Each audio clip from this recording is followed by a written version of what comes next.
Hello students, welcome to our channel vision Guru. So ఇవాళ మనం 9th class Hindi second lesson గానే వాली చిడియా notes గురించి discuss చేసుకుందాము. సో గానే వాली చిడియా లెసన్ ఎక్స్ప్లెనేషన్ వీడియో ఆల్రెడీ మన ఛానల్లో అప్లోడ్ చేశానండి.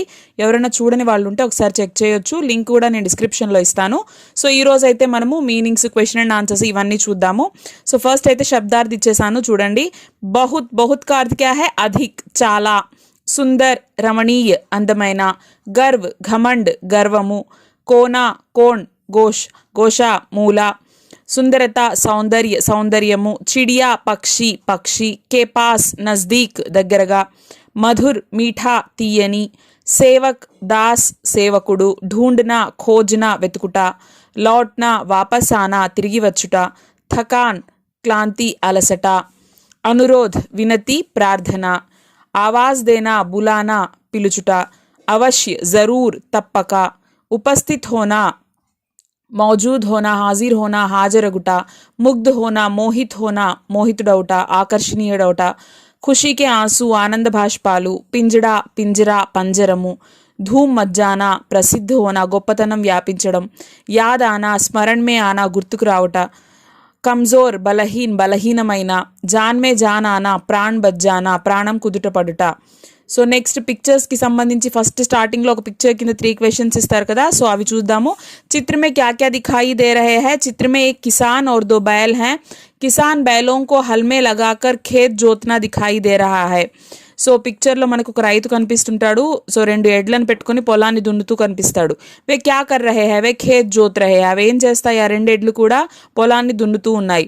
ఇన్కి మెహనత్ పర్ అప్నే విచార్ బతాయియే. వాటి శ్రమ వెనకాల మన అభిప్రాయాన్ని రాయండి అన్నారు. భారత్ గాంవోं का देश है. गांवों में किसान रहते हैं. वे भारत के अन्नदाता माने जाते हैं. किसान लोग मेहनत करके, समयानुकूल निरीक्षण करके खेती में फसल पैदा करते हैं. उनके मेहनत के फल स्वरूप ही भारत में अन्न की कमी दूरी होती है.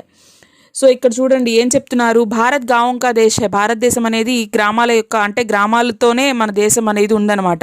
సో ఆ ఊర్లు ఏవైతే పల్లెటూర్లు ఉన్నాయో, సో ఆ పల్లెటూర్లలో ఉండేటువంటి రైతులు చాలా శ్రమించి వాళ్ళు సమయానికి పంట చేతికొచ్చేలాగా చూసుకొని ఆ పంట పొలాల్ని పండించి వాళ్ళ కష్టం వెనకాల మన అన్నం అనేది, అంటే మనం తినే ఆహారం అనేది మన చేతి దాకా వస్తోంది అని చెప్పేసి ఇక్కడ చెప్తున్నారు. నెక్స్ట్ అర్ధగ్రాహ్యత ప్రతిక్రియకు సంబంధించి క్వశ్చన్ అండ్ ఆన్సర్స్ చూద్దాము. కుచ్ పక్షియోं के नाम बताइए. కొన్ని పక్షుల పేర్లు చెప్పండి అన్నారు. ప్రకృతి में अनेक पक्षी हैं. उनमें बाज, कबूतर, कौवा, बटेर, कोयल, तोता, मैना, बयागिद्द, బగులా, బుల్బుల్, ఉల్లు, మోర్, చకోర్, తీతర్ ఆది ప్రముఖ है. ఇక్కడ కొన్ని రకాల పక్షుల పేర్లు ఇవ్వడం జరిగింది. సంగీత్ మనోరంజన్ కా एक साधन है. इसके बारे में अपने विचार बताइए. సో సంగీత్ అంటే మ్యూజిక్ అనేది ఎంటర్టైన్మెంట్కి ఒక సాధనంగా చెప్పుకోవచ్చు. సో దీని గురించి మీ అభిప్రాయాన్ని వివరించండి అన్నారు. 64 ललित कलाओं में संगीत का स्थान प्रमुख है. कोई भी अन्य कला इसकी बराबरी नहीं कर सकती. సో అయితే 64 లలిత కళలలో సంగీతము చాలా ముఖ్యమైనటువంటి స్థానం కలది. సో ఈ కళ అనేది వేరే కళలతో కంపేర్ చేయలేం మనము. छोटे शिशु, पशु, सांप आदि भी संगीत सुनकर मुग्ध हो जाते हैं. సో చిన్నపిల్లలు దగ్గర నుంచి పశువులు కావచ్చు, పాములు కావచ్చు, సరీసృపాలు ఇవన్నీ కూడాను సంగీతానికి ముగ్ధులైపోతాయి. रोने वाले शिशु को हमारी बातें समझ में नहीं आती. अगर एक लोरी गाते तो उस गाने के माधुर्य से वह आराम से सो जाता है. సో చిన్నపిల్లాడు ఏడుస్తూ ఉంటాడు, మనం లక్ష చెప్పినా తనకు అర్థం కాదు. అదే ఒక జోలపాట పాడామనుకోండి, కమ్మగా హాయిగా నిద్రపోతాడు. पशु भी हमारी भाषा समझ नहीं सकते हैं. फिर भी अगर अच्छा संगीत सुनाते हैं तो ये रोज देने वाले दूध से ज्यादा दूध देंगे. పశువులు కూడా మన మాటలు సరిగ్గా అర్థం చేసుకోలేకపోవచ్చు, కానీ వాటికి వినసొంపైనటువంటి సంగీతాన్ని వినిపించామనుకోండి, రోజు పాలిచ్చే క్వాంటిటీ కంటే అవి ఎక్కువ పాలనిస్తాయట. జబ్ హమారా హృదయ क्लेशों से भर जाता है तो उन क्लेशों से दूर होने के संगीत सुनना एक अच्छा रास्ता है. సో మన మనసంతా కలహాలు, కల్మషాలు, ఏదో గజిబిజి గందరగోళంగా ఉన్నప్పుడు కూడా మనం మంచి మ్యూజిక్ విన్నామనుకోండి, చాలా రిలీఫ్గా, రిలాక్స్గా అనిపిస్తూ ఉంటుంది. मन बहलाव के लिए संगीत ही एक अच्छा आयुध है. अतः हम कह सकते हैं कि सचमुच संगीत मनोरंजन का एक अत्युत्तम साधन है. సో వీటన్నిటి ద్వారా మనం చెప్పుకోవచ్చు మ్యూజిక్ అనేది ఎంటర్టైన్మెంట్కి నిజంగా ఒక మార్గము అని చెప్పుకోవచ్చు. నెక్స్ట్ చూసినట్లయితే పాఠ్ పढ़िए అభ్యాస్ కార్య కీజిए అని చెప్పేసి వాక్యం కో సహీ క్రమ్ దీజిए అన్నారు. ఇక్కడ కొన్ని సెంటెన్సెస్ ఇచ్చారు. లెసన్ ఆధారంగా మనకి ఏ సెంటెన్స్ ముందు వస్తుంది తర్వాత ఏదొస్తుంది ఆర్డర్ అనేది బ్రాకెట్లో నెంబర్స్ ఇవ్వాల్సి ఉంటుంది. సో तुरंत वह राजा को अपना संगीत सुनाने आ पहुंची. जैसे जैसे वह गाना गाती वैसे वैसे राजा की अस्वस्थता दूर होती. किसानों के द्वारा चिड़िया ने राजा की अस्वस्थता के बारे में सुन लिया था. धीरे धीरे राजा की अस्वस्थता दूर हो गई. సో ఈ ఆర్డర్ ప్రకారం ఇక్కడ నెంబర్స్ ఇవ్వడం జరిగింది. किसने किससे कहा, तुम लोगों ने कभी मुझे गाने वाली चिड़िया के विषय में नहीं बताया. ఇది ఎవరన్నారు, ఎవరితో అన్నారు. సో ఎవరన్నారు, రాజ్ అంటాడు. ఎవరితో అంటాడు, సేవకులతో అంటాడు. రాజానే అప్నే సేవకోं को बुलाकर कहा था, हमारे राजा तुम्हारा मधुर संगीत सुनना चाहते हैं. సో ఇదెవరు చెప్పారు, लड़की. लड़की ने चिड़िया को आवाज देते हुए यह वाक्य कहा है.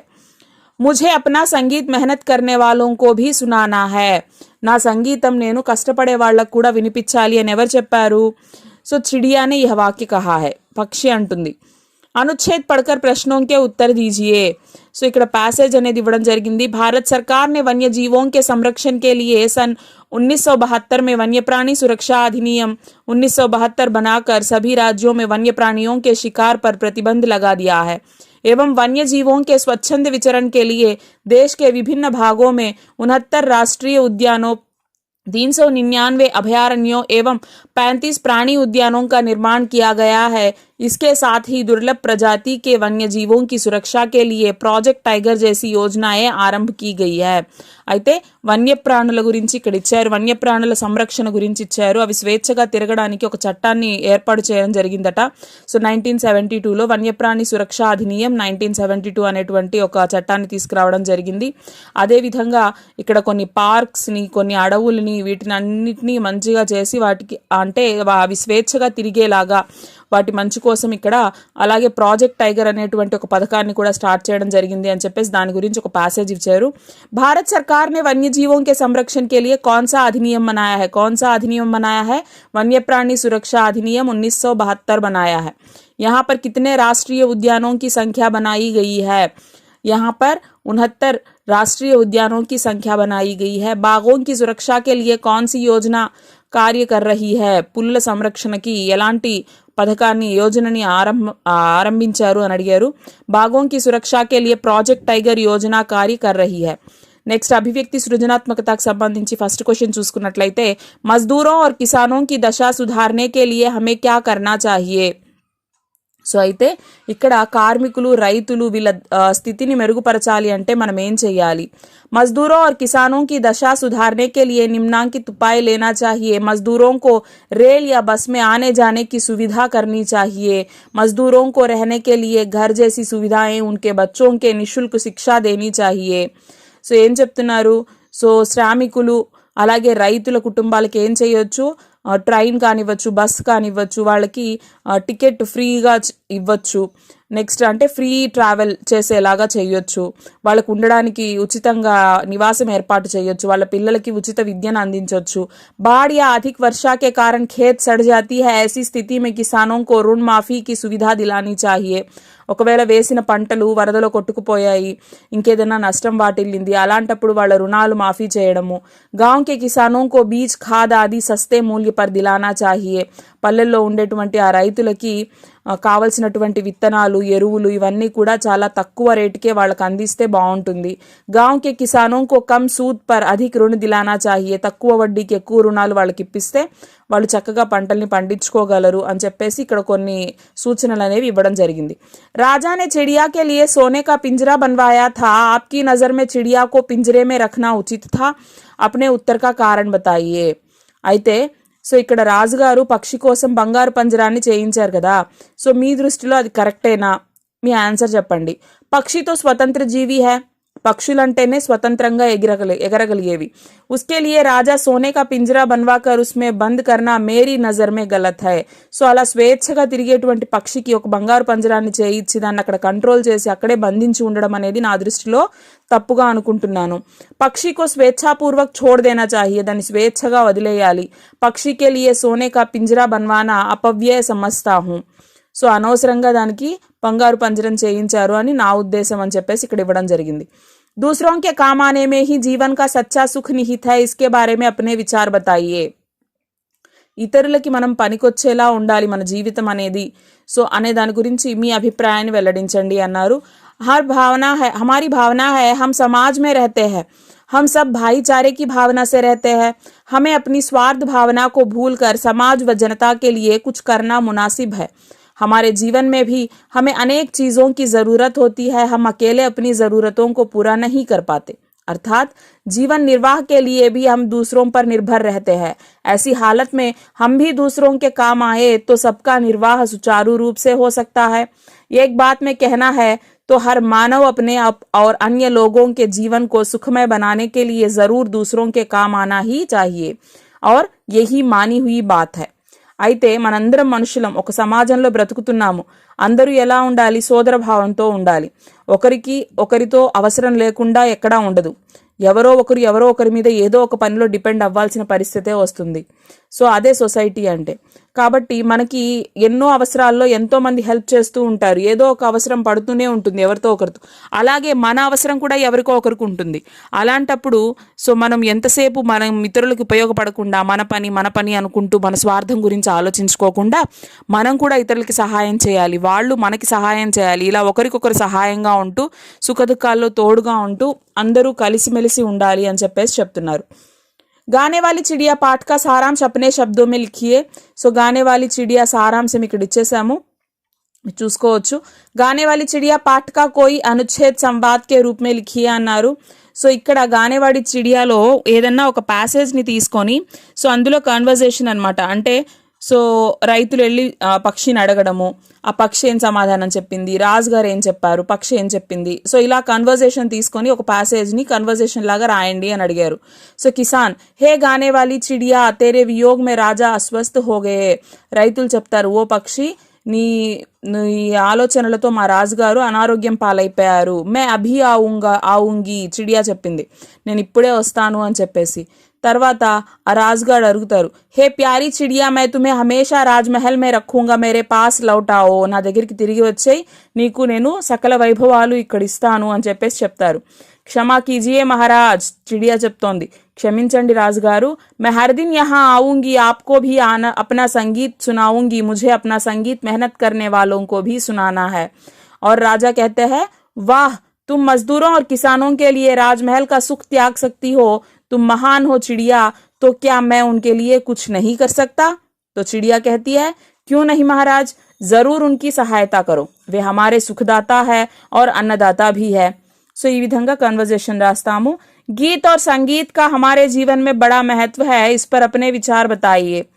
సో పాటలు, సంగీతము వీటన్నిటి యొక్క పాత్ర అనేది మన జీవితంలో చాలా ముఖ్యమైనటువంటి పాత్ర. సో దాని గురించి మీ ఆలోచనలు రాయండి అన్నారు. గీత్ और संगीत तो मनोरंजन के साधन है, ఎంటర్టైన్మెంట్లో ఇది కూడా ఒక భాగము. ये तो हमारे जीवन में अधिक प्रधानता ले चुके हैं. कभी किसी का मन बहलाने में, थकावट दूर करने में, बच्चों को उल्लास भरित बनाने में गीत संगीत बहुत काम आते हैं. సో మనం కొంచెం మన పనుల నుంచి డైవర్ట్ అవ్వాలన్నా, అలసట తీరాలన్నా, పిల్లల్లో జోష్ రావాలన్నా ఈ పాటలు, సంగీతం అనేవి చాలా మంచిగా యూజ్ అవుతాయి. गीत और संगीत में हमारी महान संस्कृति निहित है, अतः मानव जीवन में गीत संगीत का बड़ा महत्व है. సో మనిషి జీవితంలో వీటి పాత్ర చాలా ముఖ్యమైనది అని చెప్తున్నారు. नेक्स्ट भाषा की बात చూసుకున్నట్లయితే, नीचे दिए गए मुहावरों के भाव समझिए और उनका वाक्यों में प्रयोग कीजिए. जान में जान आना, खुशी के आंसू. जान में जान आना అంటే ఏంటి? సో చూడండి, మన్ స్థిర్ హోనా, సో అలాగే ఖుషీకి ఆన్సు ఆనా, గద్గద్ హోనా. సో ఇక్కడ వాటికి సొంత వాక్యాలు కూడా ఇక్కడ ఇచ్చున్నారు, వాక్యమే ప్రయోగ్ కియా హై. నెక్స్ట్ అనుచ్ఛేద్ పడియే రేఖాంకిత శబ్దం పర్ ధ్యాన్ దీజియే. ఇక్కడ ఒక ప్యాసేజ్ అనేది ఇచ్చారు, కొన్ని వర్డ్స్కి ఇక్కడ అండర్లైన్ చేయడం జరిగింది, లెటర్స్ అండ్ వర్డ్స్కి. సో అవేంటి? कारक चिन्ह అనమాట.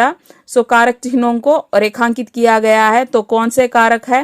देखिए यहाँ पर कर्ता कारक का चिन्ह क्या है, कर्मा कारक का चिन्ह क्या है. कारक అనేవి ఇక్కడ నేమ్స్ ఇచ్చారు, వాటి విభక్తులు అనేవి ఇక్కడ ఇచ్చారనమాట. నెక్స్ట్ వాటికి కొన్ని ఎగ్జాంపుల్స్ అనేవి ఇక్కడ ఇచ్చారు. रिक्त स्थानों की पूर्ति उचित कारकों से कीजिए. राजा सुंदर महल डैश रहता था, మే रहता था. సో ఈ విధంగా కారక్ చిహ్న అనేవి ఇక్కడ మనం ఇచ్చేసాము. సో ఇది మనకి గానే వాలి చిడియా లెసన్కి సంబంధించినటువంటి ఈ నోట్స్ అనమాట. ఐ హోప్ మీ అందరికీ అర్థమైంది అనుకుంటున్నాను. సో దీనికి సంబంధించి మీకు ఏమైనా డౌట్స్ ఉన్నట్లయితే నా కామెంట్ సెషన్లో తెలియజేయండి. ఎవరైనా ఫస్ట్ టైం మన ఛానల్ విజిట్ చేస్తున్నట్లయితే ఒకసారి ప్రీవియస్ వీడియోస్ చూడండి.